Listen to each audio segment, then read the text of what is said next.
Welcome back here. So 2024 is here. Yes, a new year. Many people like to say new year, new me, but how about we start the year off by making our mental health a priority? So important. Joining us live this morning, Director of Enterprise Behavioral Health of Blue Shield, David Bond. Thank you, David, for joining us. I'm happy to be here. So we want to talk about, obviously, the importance of mental health.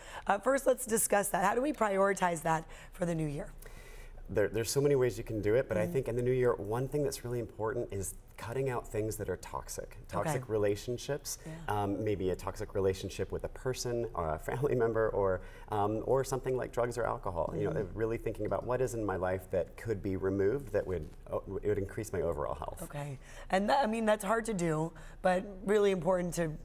What do you suggest to people on how to cut people or things, their habits out? It's always a sensitive conversation. Yeah. I think specifically when we talk about alcohol use, though, I would say set reasonable goals. Okay. A lot of times at work, we talk about setting SMART goals. So if you showed up to work and you said, what are my goals for 2024? And you said to your boss, I'm just going to do better. That goal would get rejected. It's not a SMART goal, right? So it's really about setting things that are in increments.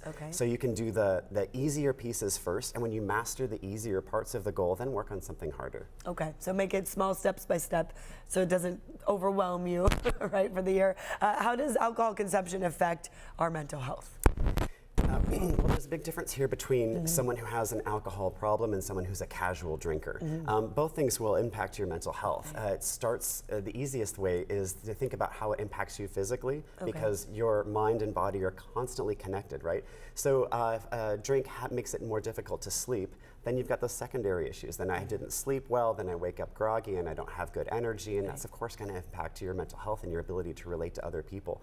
So the alcohol, one thing, if you think about the dependency in the relationship with alcohol as well, something that I need this to get through the day, or I need this to get through the weekend, or I need this to have a good time, that's when you want to start really looking at like, if I'm not able to function in these ways without it, maybe I should really take a look inside and see. Unpack that a bit more. Okay. A lot of people do take part in Dry January. Do you suggest is that a good idea?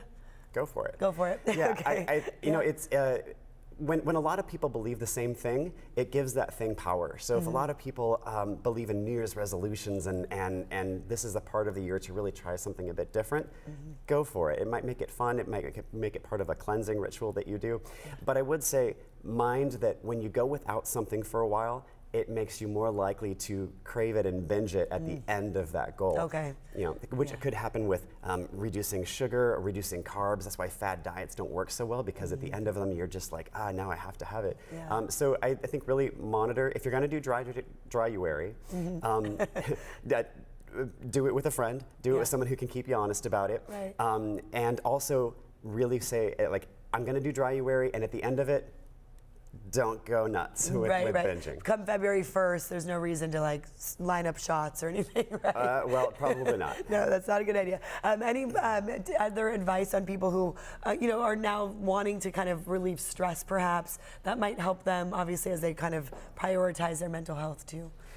Yeah, so I will always, if you put any mental health expert in the chair, they're probably going to tell you that physical activity is always going to be number one. So, and they say, you know, sitting still and being sedentary is the new smoking. So go out there and do something with your time that's going to create some endorphins going on. It's going to release good chemicals in your brain. And if you've got relationships that are toxic, start to really think about what you can do about that. What do you need to impact it in a way like having conversations about it and like really processing something with a person, or something that you need to get removed. All right, David, thank you so much for your insight. Really great to hear from you today. And Happy New Year to you. Happy New Year. All right, we'll be right back after this break.